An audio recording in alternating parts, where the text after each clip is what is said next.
મારું નામ વિશાલ ઠાકોર છે। હું અહીંયા 5 વર્ષથી આવું છું દર્શન કરવા માટે અને દર રવિવાર દર મંગળવાર રોજથી રહેતા હતા। મારી નૈની માતાને બહુ બધી બાધાએ ચાલુ હતી। માતાએ મને પોતાનો ધંધો ચાલુ કરાવી આપ્યો છે। માતાના મંદિરને તોડવા માટે નોટિસ આવી છે કે મંદિર હટાવવું પડશે એના માટે, પણ મંદિર 50 વર્ષ જૂનું છે અને અહીંયા જે દીવો થાય છે એ ચોરી થાય છે। એટલે અમારે કોર્પોરેશનને એક જ વિનંતી છે કે આ બધી તમે નોટિસ આપી છે એ તમે પાછી લઈ લો। પછી અમારા નૈની માતાનું મંદિર છે એ હટવાનું નથી, કેમ કે એ મારી હાઈકોર્ટ માતા છે।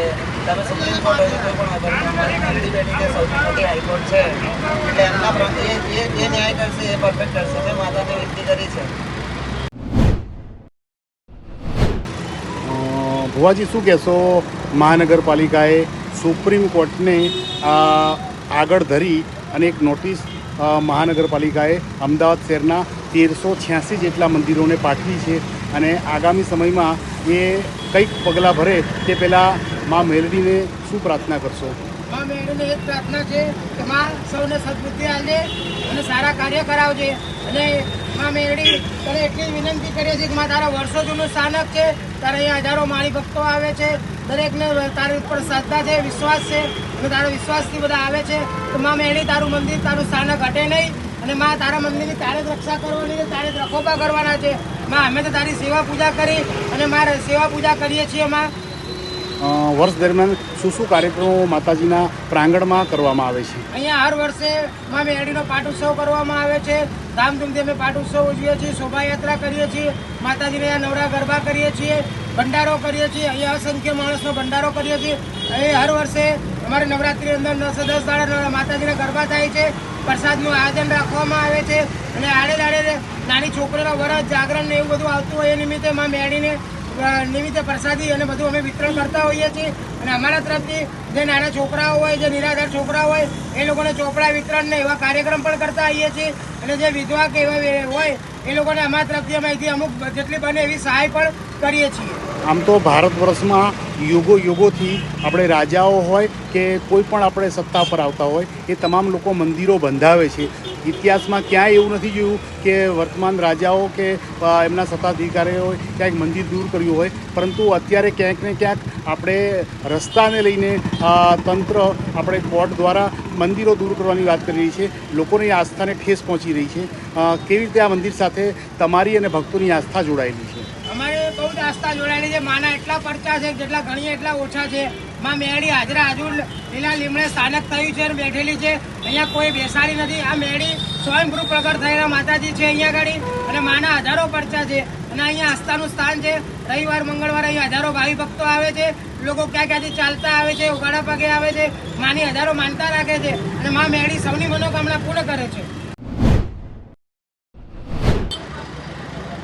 મારું નામ શુભમ જૈન છે અને હું સિકેર મેલડી 15 વર્ષથી આવું છું અને આ મંદિર ઉપર મારી બહુ શ્રદ્ધા છે અને હું માતા મેલડીને પ્રાર્થના કરું છું કે આ મંદિર કોઈ બી અહીંયાથી હટે નહીં અને આ કોર્પોરેશનને સદબુદ્ધિ આપજે કે આ માતાની જે જ્યોત અહીંયા ચાલુ છે એ 50 વર્ષથી ચાલુ છે અને આ સ્થાન ક્યાંય બદલાય નહીં એવી સદબુદ્ધિ આપજે કોર્પોરેશનને કે એમનો ફેસલો બદલે।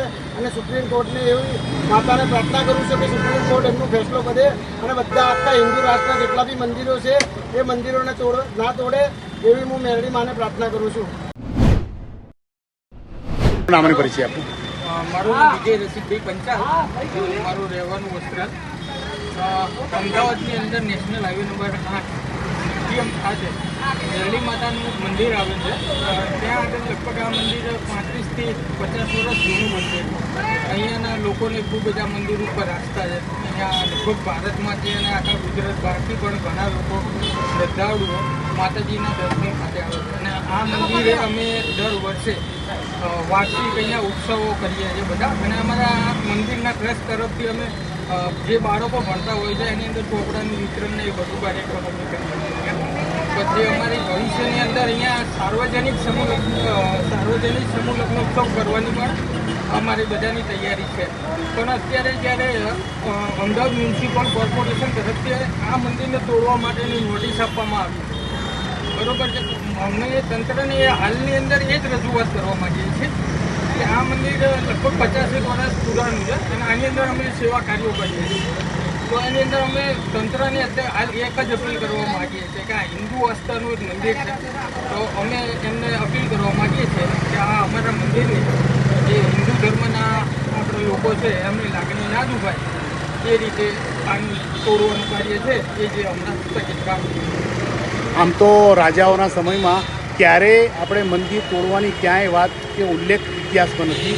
અને દરેક રાજાઓએ પોતપોતાના શાસનમાં સત્તામાં હજારો મંદિરોનું નિર્માણ કર્યું છે અને ભારતને સમગ્ર વિશ્વમાં વિશ્વગુરુ બનાવ્યું છે. પણ ક્યાંક ને ક્યાંક આજે તંત્ર કોર્ટ દ્વારા અથવા તો સુપ્રીમ કોર્ટ દ્વારા ઓર્ડરને લઈને હજારો મંદિરો આપણે દૂર કરવાની નોટિસ પાઠવી રહ્યું છે. કઈ રીતે આપણે એનો આજે પ્રતિક વિરોધ કર્યો અને મા મેરડીને શું પ્રાર્થના કરી? આની અંદર અત્યારે તો આ જ્યારે જગતજનની અમારા મેરડીમાં છે, અમારા બધા જ હિન્દુ ધર્મના લોકોની અને અમારી પણ એમની ઉપર જ આસ્થા છે. એટલે અમે તો અમારા માતાજીને જે પ્રાર્થના કરી છે કે અમે તમારા આટલા વર્ષોથી અમે તમારી સેવા પૂજા અને ભક્તિ કરીએ છીએ, તો અમે આપને એમને જ અમને અરજી કરી છે કે માતાજી હવે આ તંત્રએ અમને સદબુદ્ધિ તું આપજે અને તમે એમની જે આ અમને નોટિસ આપી છે આ મંદિર તોડવા માટેની, તો એના માટે તું જ એમને સદબુદ્ધિ આપજે અને અમને રસ્તો બતાવજે.